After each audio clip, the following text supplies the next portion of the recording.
Bismillahirrahmanirrahim. Elhamdülillah ve salatu ve selamu ala Rasulillah. Mehrimdүү, ырайымдуу Аллах Тааланын аты менен баштап жараткан Аллах Таалага мактоолор, пайгамбарыбыз Мухаммад Мустафа саллаллаху алейхи вассаламга салаваттар айтып, урматтуу агалар, аталар, бүгүн дагы Аллах Тааланын бир улуу күнүндө Кудай Таала мүмкүнчүлүк берип, жума намазга келип Аллахнын үйүндө жолугуп отурабыз. Жараткан Аллах Таала үмүт менен басып келген, кадам таштап келген кадамдарыңыздарга соопторду жазып, бендечилик, инсанчылык кылып кетирген күнөөлөрдү кечирип, günөөсүз таквадар агалардын, аталардын бейиштен даражаларын көтөргөн болсун. Сиздер менен дагы кезектеги жума сабагында бүгүн алхамдулилlah Кудайдын бир куттуу күндө жолугуп отурабыз. Кезектеги биздин жума сабагыбыз үммөт таалим тарбия менен гана оңолот, бутуна турат деп, мына ошол бала тарбиясы жөнүндө сөз кылып атканбыз. Үммөт жогоруда айткандай таалим тарбия менен гана оңолот, бутуна турат. Укба бин Абу Суфиян айтат, баласын мугалимге тапшырып жатып, агайга апарып берип атып, мугалимге кайрылып, биринчи өзүңдү оңдо. Баламдын көзү сага байланган. Сен жакшы деп билген нерсени балам дагы жакшы деп билет, сен жаман деп билген нерсени менин балам дагы жаман деп билет. Андыктан биринчи өзүңдү оңдогун дейт. Демек, балдарды мугалимге тапшырып атканда, кимге тапшырып атканыбызды, кандай тарбиячыга тапшырып аткандыгыбызга көңүл буруубуз керек экен, жана кимден тарбия алып атканын эске алышыбыз керек экен. Уятсыздардан уят нерсени, маданият, жетишкендик деп, жанакындай бүгүн современнийлик деп үйрөнүп ошол нерсени бир жетишкендик деп эсептеп аткан болсо, анда балдарыбыздан күткөн нерсебиз дагы мына ошол болот экен. Билим баарыбызга керек, бардыгына керек, бирок билимден дагы жогору болгон мына ошол адеп ахлак, уяттуулук, ар намустуулук жогору экендигин эстен чыгарбашыбыз керек. Кээде билим алса болду, башка алса болду деп туруп мына ошондой бир аты чыккан университеттерге, аты чыккан жеке мектептерге берип коебуз, бирок тарбиядан куру калган балдар жетилип аткандыгыны бүгүн биздин коомчулук көрүп атабыз. Анын жанакындай азабын дагы чегип аткан аталар бар. Мына ошол педагог Гапыр Мадаминов агайыбыздын айтканы, 5 тилде эркин сүйлөгөн, жана $10-15 $10 төлөп жеке мектептерде окуткан балам 5 жылдан бери Америкада бир жолу алё апа, ата деп чалып койгонуга зар болуп, атасы апасы көз күтүп отурабыз деп ыйлаган атаны көрдүм деп айтты ал киши. Бүгүн биздин коомдо Америкада кыйын, башка 5 тилде, 6 тилде эркин сүйлөйт, окуганда жанакы жеке мектептерде башкаларда окуган, атайын такси ташып башка кылып, бирок тарбия, билимди, илимди алган менен таалим, тарбия, ата-энеге күйүмдүүлүк болбогондуктан, динден алыстагандыктан бүгүн баламдын үнүн укканга, доошун укканга зармын деп ыйлаган аталар бар, урматтуу мусулман бир туугандар. Ата-энелер менен мугалим бала тарбиясында бирге иштешүү керек, тыгыз байланыш керек. Абу Суфиян айтат, баламды окут, тарбияла. Эгер окубай турган болсо, баламды мени менен коркут дейт. Атаңа айтам дегин дейт. Баламды окуткун, тарбиялагын, балам окубай турган болсо, баламды мени менен коркуткун, атаңа айтам дегин дейт. Демек Абу Суфияндын баласы атаңа айтам десе коркот экен, бирок бүгүн биздин балдар ошентсе коркобу? Бүгүн биздин балдарга ошентсе мугалимге ишенеби? Атам бул мугалимди керек болсо тааныбайт дейт. Баласынын мектебине кадам таштап басып барбаган аталарга, баласынын класс жетекчиси ким экенин билбегендер бар. Качан мугалимди тааныйт? Баласы мушташып, же уруп койгондо, же калтак жегенде, оттошкондо, соттошкондо ошо жана милицияканадан барып, анан жана класс жетекчисин сотко берет. Сен караган эмессиң, сен энткен эмессиң, сен мынткен эмессиң деп. Ага чейин же мугалимди тааныбайт, же эжекени тааныбайт. Мына ошол мугалимдерге болгон урматсыздык дагы балдардын тарбиясыз болушуна себеп болот. Анан алар менен мамилени үзгөн дагы мына ошол балдарыбыздын тарбиясыз болушуна себеп. Анткени кээде биз мектепке 4 саатка, 5 саатка жөнөткөн менен калган 18-19 саат өзүбүздүн алдыбызда болуп аткандыгын урматтуу мусулман бир туугандар эске алышыбыз керек. Ата-энелер чогулушуна барган аталар бүгүн биздин коомчулукта жок экен. Мектепке барып, мына ошол переходный возраст башка деп балдардан корккон, чочулаган, кайра-кайра какшап атабыз, жанакындай синтетикалык наркотиктер, электрондук сигареттер, жана башкалар, анан жанакындай мектеп каракчылыгы деп бир канча мектептен чочулаган, корккон жанакындай кылмыштуулуктар бар, бирок ошондойго аралашып жүргөн ата-энелер, ошондойго аралашып жүргөн балдардын ата-энелери бир кадам таштап мектепке барып койбогондору дагы бар экен. Укба айтат, оорусун билбестен дары бербеген доктордой бол. Сага тапшырдым баламды. Кокус балама туура тарбия бере албасаң, кечирим сурап кутулуп кетем дебегин дейт. Демек, тәрбия бұл кечире турган нерсе эмес. Тәрбияда мына ошол жооптуу болгон адамдарга тапшыргандан кийин мына ошолордун кызматын да кылыш керек, анан ошолордон балага туура тәрбия беришин талап дагы кылыш керек. Балдарды чынчыл болууга, бирөөнүн акысын албаганга үйрөтүү дагы бул ата-энелердин милдети. Балдар мектептен кээде сиз алып бербеген карандашты көтөрүп келиши мүмкүн, ручканы көтөрүп келиши мүмкүн. Бүгүн кээде мондай болгон бир телефон көтөрүп келип калса деле, башка кылса деле, баалуу бир буюм алып алса деле, иши жок ата-энелер бар экен. Бирок мына ошол сиз алып бербеген, сиз акча бербеген нерседен бир чоочун нерсени балаңызга көрсөңүз, кимдики кайдан алдың деп, эгер Эшмат досумдуку дей турган болсо, эртеси күнү мектепке кошо барып, мына ошол Эшматтан тактап койгонуңуз дагы келечекте балаңыздын ууру болбогонуна, жанакындай бир бандит болбогонуна эмне ошол алдын алганыңыз болуп эсептелет экен. Урматтуу мусулман биртуугандар, ошол нерсени эске алышыбыз керек. Балдарды жаштайынан туугандар менен карым катнашка, мамилеге үндөшүбүз керек, ошого үйрөтүшүбүз керек. Бул нерсе мурдарак да жакшы эле. Канча турмушка узап кеткен кыздар болсо, канча үй бөлөк болгон балдар болсо, үйүнө конокко чакырганда баардыгы 4-5тен баласы менен келе берет эле. Бирок бүгүнкү күндө конок чакырганда дагы жанакындай эмне фамилияны чакырып калдык. Күйөө бала экөөң эле келип, ана балдарыңды ызылдатпай ташап кел деп. Тойго дагы неге баласын алып келет, башка кылат, ызылдап путу колго аралашат, жана башка деп, бүгүн биз мына өзүбүз ошентип болуп туруп, анан эртең балаң мага салам бербеди, балаң менин балама жардам бербеди, балаң менин баламды тууган дебептир деп, мына ошол тааныбаса, билбесе, чогуу бир дасторкондо отуруп чай ичпесе, кантип туугандар бирин-бири тааныйт, кантип бири-бирине мээримдүү болот, кантип бири-бирине анан эмне колдоо көрсөтөт. Мына ошол тарбиядагы эң чоң нерсе бири-бири менен тааныштыруу, анан ушул сенин тууганың болот деп бири-бири менен жанакындай мамилелерин бекемдеп, бир дасторкондо тамак берүү дагы бул мына ошол адамдардын ортосундагы мээримдүүлүктү, сүйүүдү пайда кыла турган амалдар экендигин урматтуу мусулман биртуугандар эске алышыбыз керек. Балдарды чоочун адамдардын көзүнчө урган, шылдыңдаган, басынткан, сөккөн мына ошол тарбиядагы эң жанакындай жаман сапаттардан тарбиядагы уткузганыңыз. Анткени бала өзгөлөрдүн көзүнчө жанакындай басынып калат, шагы сынып калат. Мына ошол нерсе туура эмес. Балдарды уруш керек, тарбиялаш керек, урушуш керек, керек болсо сөгүш керек, бирок мына ошол жекече эч ким жокто, үйдө, башкада. Бирок элдин көзүнчө, коомчулуктун көзүнчө, досторунун көзүнчө мына ошондой тарбиялап коем деген бул мына ошол акылсыздык экенин эске алыңыздар, урматтуу мусулман биртуугандар. Ибн Сина айтат, бул мына ошол медицина тармагында эң бир жанак научка чыккан аалымдардан, бала чөйрөсүндөгү досторуна карап тарбияланат дейт. Балдарыңарды мектептеги досторуна, айланасындагы досторуна карагыла, анткени бала көпчүлүк нерсени мына ошол шеригинен үйрөнөт дейт. Муну бизде бир сөз менен айтып койгон, жанагы шеригиң ала карга болсо, жегениң эмне деп, Тарбия илимпоздору, тарбиянын үстүндө атайын изилденген психологдор бар экен, илимпоздор бар экен. Мына ошолордун жанакындай изилдеп тапкандыгына таяна турган болсок, балдар 60-70% өзүндөгү адеп ахлакты, кылык жоорукту ошол жанагы көчөдөн, досторунан, тааныштарынан калыптандырып, ошолордон үйрөнүп келет экен. Ата-энеден 30-20% гана нерсе үйрөнөт экен. Эмне үчүн мындай? Анткени ата-энелер мурдаракта өзү балдар менен ишибиз жок эле. Эми азыр баардыгыбыз манага байландык. Ар ким өзүнүн телефону менен, бала менен эч ким иши жок. Балким бүгүн бала 30%-ын ата-энеден албастан, балким 30% да бул жактан алып, ата-энеден эч нерсе албай атат кээ бир балдар. Мына ошондон урматтуу мусулман биртуугандар, балдардын таалим тарбиясына балар менен кээде жанакындай өткөн жумаларда, өткөн сабактарда айттык.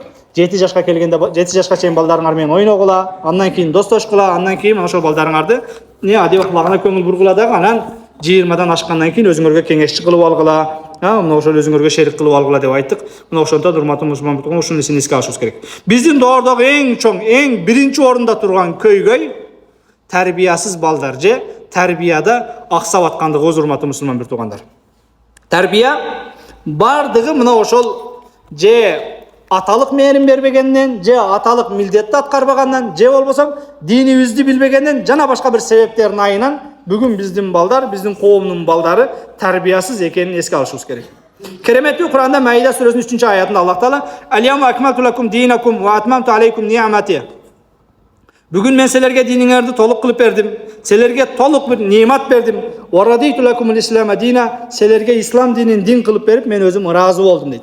Аллах ыраазы болуп берген дин мына ошол биздин адеп ахлак болсун, таалим тарбия болсун, жүрүм турум болсун, улууну урматтоо, кичүүнү ызаттоо, ата-энени сыйлоо, бардығын дин өзінің ішіне қамтыған. Демек, бүгін мына ошол бардық тармаққа қызығып, бүгін бардық тармақты Google'дан қарап, башқадан қарап, үйреніп атабыз, башқа қылып атабыз. Кейде машина оңдаған ұсталар, башқалар билбей, өмірі көрбеген машинасын башқасын, мұның лобовой қантып açылады, фары қантып açылады, YouTube'дан көре қойып, башқа қыла қойып, үйреніп алып атады. Бүгін жанақындай моңдай болған бір үй ремонтторын башқаларын YouTube'дан көре қойып, башқа қыла қойып, өмірі ұста болған маған шоған біреу деле өзі жасап атады. YouTube'дан көрдім моңдай екен деп. Бирок ушул YouTube'дан, Google'дан ta'lim, tarbiya туралы, иман, ислам туралы изилдегендер аябай аз екен, урматтуу мусулман бир туугандар. Демек, адам баласы динин билбесе, мына ошондой адепсиз, тарбиясыз коом пайда болот. Тарбиясыз коомдун кесепетин анан бүгүнкүдөй болуп тартып жүрөбүз. Динден алыстаган сайын тарбияда, сый урматта жоголуп, мына ошол жүрөктөрдө кысылуу, жүрөктөрдө бактысыздык, жүрөктөрдө тынчсыздык орун алып, мына ошентип анан арманыбызды кимге айтпай жүргөндүгүбүздүн бардыгы мына ошол динибизди, балдарды ыйман менен, адеп ахлак менен тарбиялабаганын кесепетинен. Таха сүрөсүнүн 124-126 аятында кереметтүү Кур'ан мына жогоруда мен айткан жүрөгү кысылган бактысыздарга, жүрөгүнө кыжалат болгон баласы бир аз кечигип калса, башка кылып калса, дагы бирөө уруп койбоду, мушташып койбоду. 3-4 күндөн бери бирөөсү чыгып атат. $320,000 жанакындай казинода уткурдум, башка кылдым деп ыйлап. Атасы кошо ыйлап отурат. Башкалардын балдарына сабак болсун деп мен экранга алып чыгып атам депчи.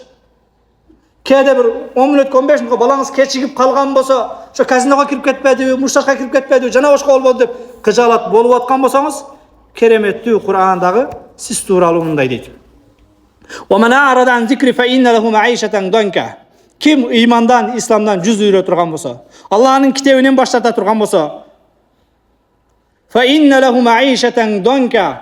Андайларга биз сыгылган, кысылган жашоо беребиз. وَنَحْشُرُهُ يَوْمَ الْقِيَامَةِ أَعْمَى. Бул дүйнөдө динден баштаткандарга бир кысылган, сыгылган, жүрөгүнө бир бактысыздык, же баласы айтканын кылбайт, же аял айтканын кылбайт, үй бүлөдө бир бейкуттук.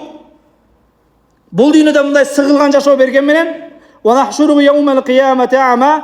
Кыяматта биз ал пендени сокур кылып тирилтебиз. قال رب لما حشرتني أعمى وقد كنت بصيرا. О Раббим, неге мени бүгүн мынтип сокур кылып, көзсүз кылып тирилтиң? وقد كنت بصيرا. Тиги дүйнөдө жүргөндө мен көрөт элем, көзүм бар эле го. Өлөрүмдөн мурда. قال كذلك أتتك آياتنا فنسيتها وكذلك اليوم تنسى.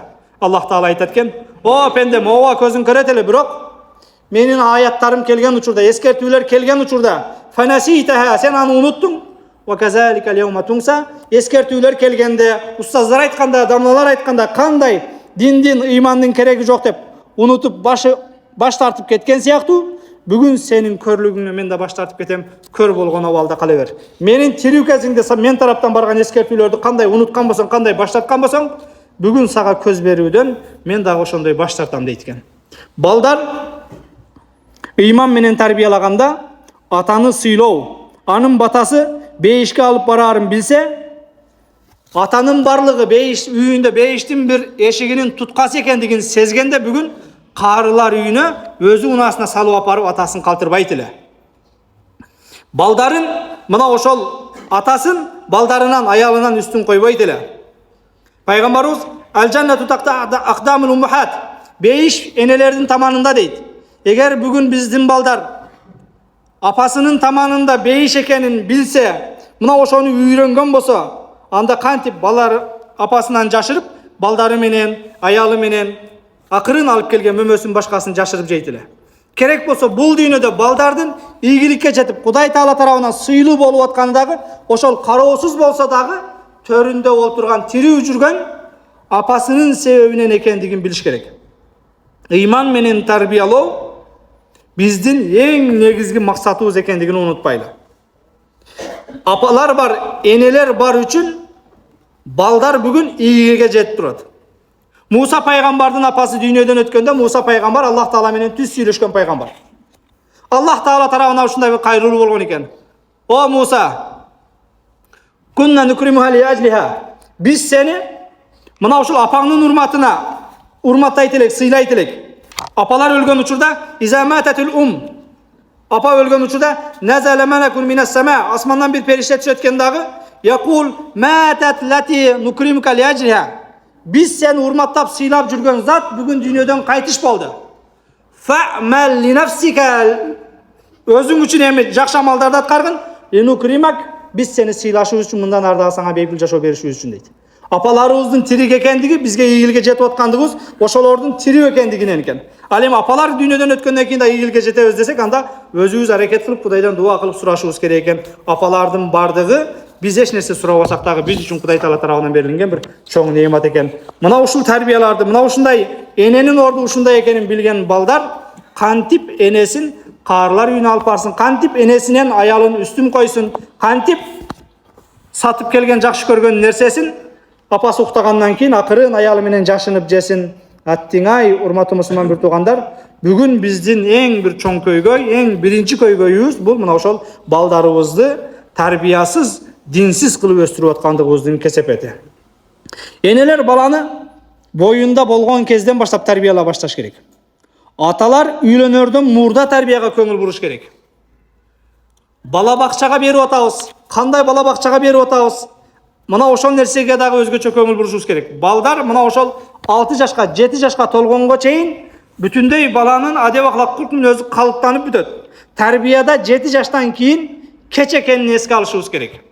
Тарбияда 7 жаштан кийин көп нерседен артта каларыбызды эске алып, балдарды бала бакчага башка берип атканда, мына ошол кайсы нерсени үйрөтөт, кантет көңүл бурушубуз керек. Ал эми 7 жаштан кийин кандай гана тарбиялаңыз, кандай гана кыйкырбаңыз, башыңызды ташка урбаңыз, тарбияда балдар уже калыптанып бүтүп калган болот экен. Бирок үмүтсүздүккө түшпөйлү, тирүү экенбиз, акылыбыз бар экен, жаныбыз бар экен, бала тарбиялоодо мүмкүнчүлүк дагы бар. Жашы канчага жетпесин, башка кылбасын, бирок мына ошол эмне, эгер буга чейин билбей тарбияда кээ бир нерсени өткөзүп бериппин дей турган болсок, билгенден кийин, үйрөнгөндөн кийин аракет кылган болсок, жашыбыз канчага чыкпасын, балабыз канчага чыкпасын, тирүү болгон болсок, Кудай бар болгон болсо, мүмкүнчүлүк демек дайым бар экен, урматтуу мусулман бир туугандар, эске алалы. Балдарга эң эле оболу мына ошол мусулман экендигин үйрөтүш керек, ыйман калимасын үйрөтүш керек. Төрөлгөн балага мына ошол кулагына азан айтыш керек. Андан тышкары мына ошол жакшы ат коюш керек. Мына ушул нерселер аталардын балдарга берген эң бир чоң неематтарынан, белектеринен. Пайгамбар саллаллаху алейхи ва саллям айтат: "Муру ауладакум бис-салати ва хум абнау 7 синин." Балдарыңарды 7 жашка келгенде намазга буйругула. "Вадрубухум алейха ва хум абнау 10." 10 жашка келгенде намаз окубаса ургула. 7 жашта намаз оку дегиле, 10 жашка келгенде окубаса ургула. "Офаррику байнахум фил мададжи." Анан 10 жаштан ашкандан кийин төшөктө жаткандарын бөлүп, ар кимиси өз-өзүнчө кроватта өз-өзүнчө жатсын дейт. Бири-бирине жакындатпагыла дейт. Анткени жанагы биз бүгүн мода кылып алган, биз чоочулап аткан переходный возраст деген жана башка деген балагатка жетүү курагына келип балдар, мына ошол маалда ар кандай проблемалар чыгышы мүмкүн деп шарият, пайгамбар 14 кылым мурда айткан. Демек, балдарыңарды 7 жашта буйругула, 7 жаштан кийин 10 жашка чейин окубаса, 10 жашта ургула дейт. Негизи эле бала тарбияда баланы урган кандай? Бала урганга руксатпы, руксат эмеспи десе, мына ошол кээ бир балдарды кээ бир учурда уруш керек. Ургандан бир аз таяк жегенден бала өлүп калбайт, башка болбойт. Бүгүн кээде мына ошол тең укуктуулук деп отуруп, ар кимдин өзүнүн акысы бар деп отуруп, жана башка бир себептердин айынан же мугалим тарбиялап шапа тура албайт, же ата-эне ура албайт. Мына ошол Түркиядан Америкага барып эмгектенген бир кишинин айткан окуясы. Мына ошол Түркияда жүрүп бир канча жылдан кийин баласы чоңойгондон кийин ошол бир адепсиздик кылган экен, бир коюптур. Сразу жанакындай милицияга чакырып, 102-ге чалып, милицияны чакырып коюптур. Атасы бар, допрос берип, башка берип, бир күн дегенде аран кутулдум дейт. Анан болбойт экен, бул жер мен акча тапкан, мен башка болгон менен, балдарым англисче билген менен тарбиядан уткуруппун деп дейт. Анан акырын биз көчүп кетебиз кайра деп дейт. Шарт, бар жок, бүтүрдүм дагы Стамбулга учуп келчү. Аэропортко түшкөндө тептим дейт. Мына сага атаны сотко бериш деп дейт. Америкада кайра келсе, кайра чакырып коет, баланын атынан камалып кетиши мүмкүн эле дейт. Пайгамбар саллаллаху алейхи ва саллям анта ва малука ли абик, өзүңө тапкан байлыгыңа матаңдыкы деп айтат. Кээде балдарды кокус кылып койгон, башка кылып койгон, бул тарбияда керек. Кээ бир балдар мына ошол таяксыз оңолбойт. Бирок анан дамла уруш керек, таяксыз оңолбойт деди бар, анан балдар бүгүн майып коюп, эртең бизде деле алшы Америка жетейин деп эле калдык, ошолордун аркасынан бар, аны көз чогуу турбай кан. Этияттаңыздар, Бирок кээ бир балдарды уруш керек. Кээ бир балдарды уруш керек. Кээ бирөөлөр уруп койсо, башка кылып койсо, мына ошого кападагы болбош керек, Кээде бир аксакал эле тарбиялап коет эле бир айылды. Бүгүн же аксакалдан уялбайт, же атадан уялбайт, же ападан уялбайт, же аялдан уялбайт. Акчадан башканын кызыгы болбогон бир коом өсүп келатат. Бул эң страшный коом. Биз кээде жанагы көп улут жашайбыз, андай мындай ынтымак жөнүндө сүйлөйлү, башка кылалы, бул жана гражданский согуш кайталанбасын, андай мындай дегенибиз менен бул жанагы үй бүлөдөн чыккан согушка аз калды. Эртең бул жанагы акчадан башканын кызыгы жок балдар бүгүн акчага жанагы наркотикке байлангандай байладык балдарды бүгүнчү. Пулу болсо бар жок, пулу болсо башка, пулуң болсо урматтайт, пул берсең сыйлайт. Элементарный үйгө кирсеңер чуркап колуңда пакетиң жок болсо кайтып кетет балдар. Мен өзүм балдарым мына ушундай. Молдолор дайым пакет менен барабыз да. Пакет жок барып жанагындай тойсуз барып калган күнүң, атам эч нерсе алып келиптир деп шарт кайтып барып оюн уланта берет. Бул өтө бир жанагындай коркунучтуу коом, урматтуу мусулман бир туугандар, муну эстеп ташыбыз керек, муну эске алышыбыз керек. Балдарын ургандар көп эле. Мына ургандар берде олтурат, калтак жегендер эм олтурат. Бирок мына ошол ургандардын же калтак жегендердин арасында бирөөсү дагы намаз үчүн, ыйман үчүн, Кур'ан үчүн калтак жеген эмес. Ургандар көп, бирок балам неге бүгүн багымдатка турбадың деп бир да ата урайлы. Ургандар болсо айтып кол көтөрүңүздөр. Неге бүгүн багымдатка турбадың деп бир ата урайлык. Урматтуу мусулман бир туугандар, анан мына ошол негизги нерседен көп нерсени өткөзүп берип туруп, анан кантип эртең жакшы нерсени үмүт кылабыз, абайлаш керек. Балдарын бүгүн футболго алып баргандар бар. Атайын машинасы менен апарып күтүп олтурат тиги стадиондочу. Ал 2 саат футбол спорт как будто ал месседен өтүп кете тургансып үмүт кылып ошол жерде отурат. Ага канча акча төлөйт, башка кылат. Ал тиги футбол ойногон балдардын формасын өткөндө көрүп калдым, 20 миңден ашык экен. Атайын жанагындай күрөшкө алып баргандар бар, башка бар. Жанагындай тил курстарга алып баргандар бар. Эми буга каршылыгым жок. Балдар ар тараптан өсүш керек, өнүгүш керек. Бирок ошол алып барган окуусунун башкасынын бардыгы платный. Бардыгына маршрутка барбайт, машинасы менен барып күтүп олтурат. Бирок үйүнүн жанында мечит, Шумкардамда шетте бекерчи, балдарыңарды жөнөткүлө Кур'ан үйрөтөйүн деп 2 жылдан бери какшайт. Бирөөсү жетелеп келерик мына биринчи катардагылардын. Бесплатный. Өзүм үйрөтөм, балаң маршрутка каям чыкпайт, башка каям кылбайт, ал тиги немеге барып, стадионго барып, башка очурт каям турбайсың. Машина менен бирөө ташыбайт дагы. Анан кантип эртең ошол балдар сизди урматасын сыйласын. Мен айтайын дегеним, мен бул спортсмен болуп кетсе, футболчу болуп кетсе, адепсиз бол деген сөз эмес, бирок бардыгына тең көңүл буралы. Ислам спорттон башкадан тийбайт, бирок мына ошол бардыгына эмне жанагына адилеттүүлүк менен көңүл буралы. Балдар келип окуйт, бүт жанагы ата-энеси Россиядагы балдар келип окуйт. Үйдө кыларын билбесең, келип алып мешітте раса кутурат аларчы. Аны кутурса мына умныйлар урушат анычы. Кутурба, антпе, минтпе деп. Бала тарбиясында анты урган менен, сөккөн менен, башкарган менен болбойт. Балдар жаш болгон менен Кудай Тааланын астында биз сыяктуу ал дагы бир адам, гражданин. Ар кимдин өзүнүн укугу бар, башкасы бар, бирок ошол эмне жанакындай таалим, тарбияда бүт жанакы данышмандуулук менен, этияттык менен, аяр мамиле менен чакырышыбыз керек. Ошол нерсени эске алалы, урматтуу мусулман бир туугандар. Мешитке келсин десең, баласы күрөштөн бошобойт, футболдон бошобойт, же бош бала кегиси келбейт, каалабайт, каалабаса тиги сыймыктанат. Менин бала мешитке кегиси жок да мына деп кайтып мага айтып аны мактанат. Кегиси кебесе жанакы таяк менен бирди ташап келиш керек. Демек, урматтуу мусулман бир туугандар, эгер биз жогоруда мен айткандай бир иманга, исламга көңүл бурбасак, чынбы, жалганбы, канчалык деңгээлде статистика, бирок кечээ Facebook'тан окуп калдым. Акыркы 7 айдын ичинде 7703 үй бүлө ажырашты деп жазды бирөө. Ана мен ссылкасын бергилечи, бул такталган маалыматты деп жаздым, бирок жооп жазган жок. Чынбы, жалганбы билбейм, бирок Кыргызстанда акыркы 7 айда 7703 үй бүлө ажырашты деди. Бирок бул жанагы такталган статистика мен немеден алган маалымат эмес, ошол Facebook'тан көрүп калганым. Мана ошол ар тараптан жүрүп башка кылып, же балага көңүл бурбаган, же аялга көңүл бурбаган, же атага көңүл бурбаган, же апага көңүл бурбаган, улууду урматтабаган, кичүүнү ызаттабаган, жана мен жогоруда айткандай, акчадан башканы уруу ойнобогон бир коом келип атат. Бул өтө коркунучтуу коом. Ошондон таалим, тарбияга өзгөчө көңүл буруңуздар, урматтуу мусулман бир туугандар. Кудайым буйрса, убактыбыз аз болуп атат. Эмки жумалардан дагы улантабыз, бирок мен бүгүн сиздерге бир жанакындай устаз катары, дамла катары кээ бир маалыматтар бөлүшөйүн. Каалоочулар же өзүңүздөр окуңуздар, же мына ошол жеңелерге апарып бериңиздер. Бала тарбиясы баарыбызга бул эң биринчи орунда турган нерсе болуш керек. Мен бүгүн могу жерде азыр 5-6 китеп алып келдим, баардыгы бала тарбиясы боюнча. Мен бул китептерди сатпайм, жөн эле сиздерге маалымат үчүн ушуну каяктан тапсаңар таап алып окугула дегеним. Биринчиси мына ата-энелер үчүн дейт, бул ошо жана педагог Ғапыр Мадаминов ағайдың кітебі екен, ата-енелер үшін. Екіншісі мынау Кечикпечи ата деген, бұл мынау ошол түркчөдөн которулган китеп экен. Кечикпечи ата деген, мынау ошол балдар күндө жумуштан, башкадан сиз жанкы достор менен аш жеп башка кылып отурганда, үйдө атасын күткөн балдардын жүрөгүнөн чыккан сөздөрдү мына ошол балдар психологдору жазган китеп Кечикпечи ата деген китеп. Кечикпечи ата деген китеп, ооба. Балким тиги немеден да көрөсүздөр. Андан кийинкиси мына Бакырбаган апалар деген китеп, бала тарбиясы боюнча. Бакырбаган апалар деген китеп. Мунун баардыгын окуп чыгышыңар шарт эмес. Меселеде окугула деп атканым мен мынау Шуңкарга алып келгенден кийин, имам менен ислам менен тарбиялап алгандан кийин жок дегенде шуну карагылачы деп атканым, үмүтсүздүктөн, айласыздыктан ушундай кылып атканым. Болбосо ошол балаңа Кур'ан үйрөт, Кур'ан калганын үйрөтөт деп, ошо Кур'анды үйрөтсөңүздөр жетет эле өзү. Ошону үйрөнбөгөн айынан бүгүн монтип ар кимдин китебин сатып алып, ар кимдин жанакындай мотиваторлорго, башкаларга, коучтарга барып, жеңелердин башкалардын убактысы өтүп атат. Таяксыз тарбия.